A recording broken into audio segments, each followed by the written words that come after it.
Next question number 10. A heavy uniform rod of length 2a rests partially within and partially outside a fixed smooth hemispherical bowl of radius r. Means hemispherical bowl means एक जैसे आप bowl लेते हो उस type की आपकी figure बनेगी. Suppose let this is the bowl. एक रॉड है या बाउल की भी सिंपली मैंने शेप बना ली. ठीक है. और बाउल की रेडियस यहाँ आपको दे रखी है. This radius is R. एक रॉड है जो पार्शली स्फीयर के अंदर है हेमिस्फीयर के, पार्शली आउटसाइड द स्फीयर है. Let this is the rod. This is the rod A B. The rim of bowl is horizontal. मैंने स्टार्टिंग में ही रिम मतलब जो उसकी अपर सरफेस है वो आपको क्या दे रखी है, हॉरिजॉन्टल. मैंने हॉरिजॉन्टल ही ड्रॉ की है.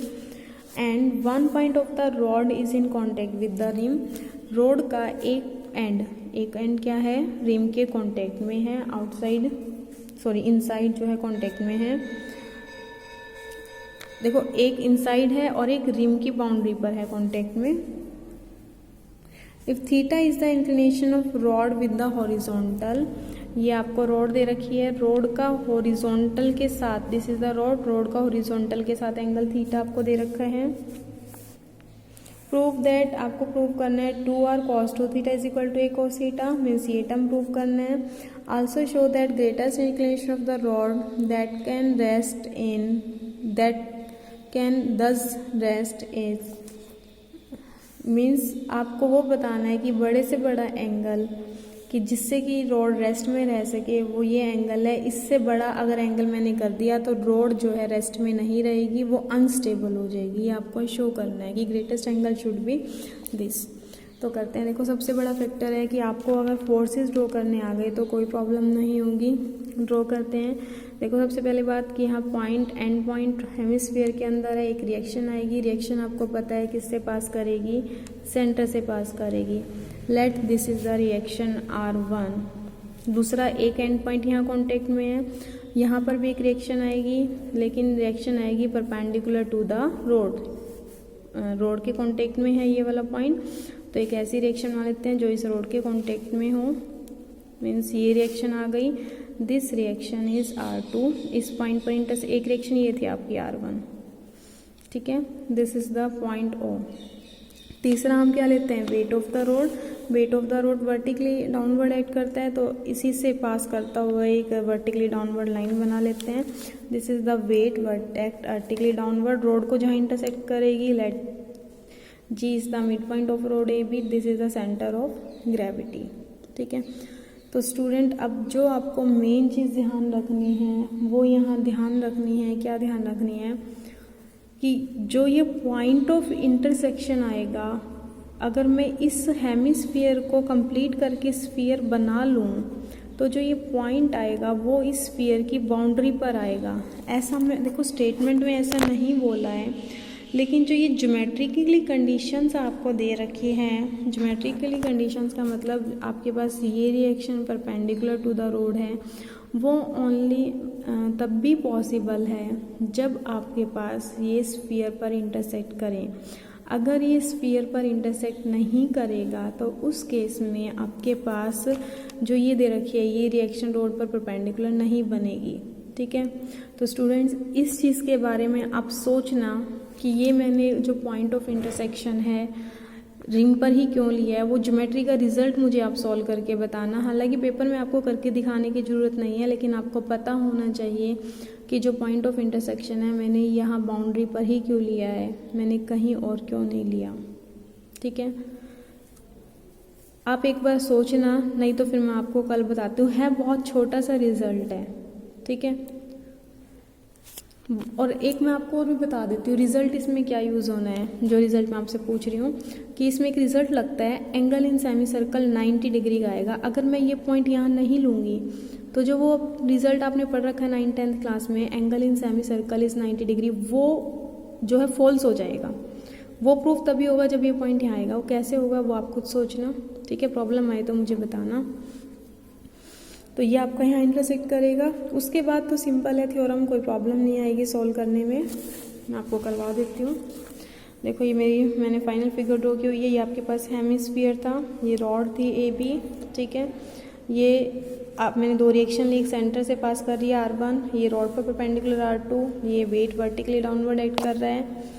ये आपके पास रोड का हॉरिजॉन्टल के साथ एंगल थीटा लिया है। अब मैं आपको बता देती हूँ मैंने ये एंगल थीटा कैसे निकाला है, ठीक है। ये तो थीटा है ही। अब देखो ये लाइन, पहले ये देखो ये लाइन और ये लाइन पैरेलल लाइंस हैं, ये ट्रांसवर्सल है।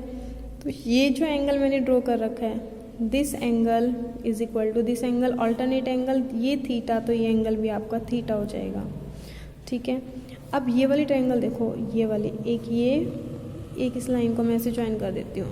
इस वाले ट्रायंगल को अगर मैं देखूँ, ये दोनों साइड्स इक्वल हैं, being the radius of sphere. ये भी रेडियस है स्फीयर की, ये भी रेडियस है, दोनों साइड्स इक्वल हैं। और ट्रायंगल के अंदर अगर दो साइड्स इक्वल होती हैं तो उनके सामने के एंगल भी इक्वल होते हैं। तो ये एंगल थीटा था, तो ये एंगल भी आपका क्या आ गया, theta. This angle is also theta, ठीक है। उसके बाद इस क्वेश्चन में देखो, क्वेश्चन बहुत इजी है, बस आपको एक ही स्टेप ध्यान रखना है। एक तो ये कि यहाँ जो इंटरसेक्ट करेगा ये पॉइंट आपको स्फीयर की बाउंड्री पर लेना है। दूसरा बस ये ध्यान रखना कि AP लेना है। यहाँ पर क्वेश्चन अपने आप सॉल्व हो जाएगा। ये जो डिस्टेंस है AP, इसको दो ट्रायंगल से निकाल लो। देखो एक तो राइट एंगल ट्रायंगल ये ले लो, इसकी हेल्प से निकाल लो, और एक ये ले लो, इसकी हेल्प से निकाल लो। दोनों AP की वैल्यू को इक्वल पुट कर दो, आपका क्वेश्चन सॉल्व हो जाएगा। देखो करते हैं, प्रूव करना है 2r cos 2 theta is equal to a cos theta. Second part में प्रूव करना है greatest value of theta should be equal to this in triangle AGP। मैंने वही किया, एक बार ये ट्रायंगल लिए देखो AGP, और एक बार लिए AOP, मीन्स ये वाली ट्रायंगल लिए। पहले लिए AGP, ये एंगल थीटा, ये 90 डिग्री का एंगल है क्योंकि ये हॉरिजॉन्टल है, ये वर्टिकल है, ये हाइपोटेन्यूज। तो साथ वाला कॉस में आता है, सामने वाला साइन में, तो ये आ जाएगा AG cos थीटा, ठीक है। और AG, ये रॉड की लेंथ आपको दे रखी है 2a। देखो आपको स्टेटमेंट में दे रखा होगा a heavy rod of length 2a। Rod की लेंथ 2a है आपके पास, मीन्स AB की वैल्यू आपके पास 2a है। तो AG की वैल्यू कितनी आ जाएगी, this distance is a cos थीटा। ऐसे ही बड़ी वाली ट्रायंगल ले लो, this triangle is also right angle triangle.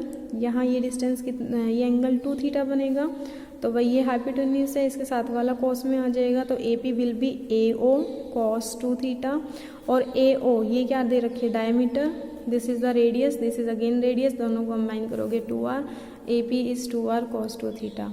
From 1 and 2 दोनों की लेफ्ट साइड इक्वल है, राइट साइड भी इक्वल होनी चाहिए। From 1 and 2 a cos theta is equal to 2r cos 2 theta. इसको नंबर 3 डाला, ठीक है। देखो फर्स्ट पार्ट में तो ये प्रूव करना था, हो गया आपका प्रूव। सेकेंड पार्ट में प्रूव करना है ग्रेटेस्ट वैल्यू ऑफ थीटा। इसमें बहुत सिंपल सा है। देखो ये रोड है, पार्शली इनसाइड है, पार्शली आपकी आउटसाइड है। तो यहाँ से मैं लिख सकती हूँ, since some part of rod is outside sphere AD should be less than AB। देखो AD पोर्शन है रोड का, वो पोर्शन जो स्फीयर के अंदर है, और AB टोटल पोर्शन है। जब रोड का कुछ पोर्शन बाहर है तो टोटल पोर्शन अंदर वाले पोर्शन से बड़ा होगा। मीन्स मैं लिख सकती हूँ AD should be less than AB। AD, हाँ जी, AD को निकालते हैं। देखो AD को इस ट्रायंगल से निकाल लो, this triangle is the right angle triangle, this is the right angle triangle. ये एंगल आपका 90 डिग्री का एंगल है, ठीक है। ये निकालना है, ये एंगल थीटा, तो एंगल के साथ वाला कोस में आता है, सामने वाला साइन में। मुझे AD निकालना है, तो AD will be AO cos theta. AD निकाल लो इस ट्रायंगल से, AD will be equal to AO cos theta. तो AD की जगह पुट किया AO cos theta less than AB क्या है, length of the rod, this rod की लेंथ आपकी 2a है, तो AB की जगह 2a पुट किया। फिर AO की वैल्यू पुट करी, AO की वैल्यू कितनी है, twice of radius, means 2r cos theta is less than 2। अब A की वैल्यू 3 से करो, यूजिंग 3, यहाँ से A की वैल्यू निकालो 2r cos 2 theta by cos theta. 2 से 2 कैंसिल आउट हो गया, r से r कैंसिल किया तो cos थीटा आ गया 2 cos 2 theta by cos theta. Cross multiply किया। फिर देखो जो आपको प्रूफ करना है वो करना है साइन इनवर्स में। इट मीन्स सारे एंगल साइन में ले आओ।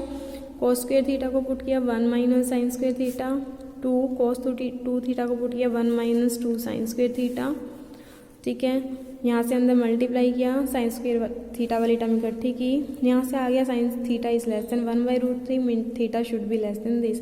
यानी कि आपकी रॉड स्टेबल होने के लिए थीटा इससे छोटा होना चाहिए, बड़ा नहीं होना चाहिए, तो maximum value of theta will be equal to this.